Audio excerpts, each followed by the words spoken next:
आज सकाळी चांदवड येथे शेतकऱ्यांनी रास्ता रोको आंदोलन केलंय। दरम्यान या आंदोलनामुळे वाहतूक ठप्प झाली होती। या आंदोलनात शेतकरी वर्ग मोठ्या संख्येने सहभागी झालेला आहे।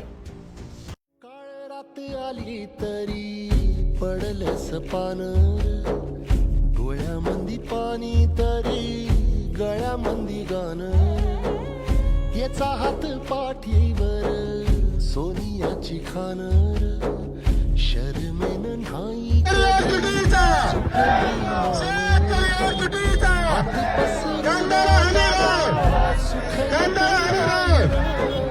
डोळा झाक करून बी दुःख लादलेले 40% त्वरित कमी करावा ही मागणी या ठिकाणी मी करतो। सांगितलं होतं की आज आम्ही नाफेडची कांदा खरेदी सुरू करू, अजिबात यंत्रणा उभी केलेली नाही। शेतकऱ्यांची मोठ्या प्रमाणावर फसवणूक झाली आहे।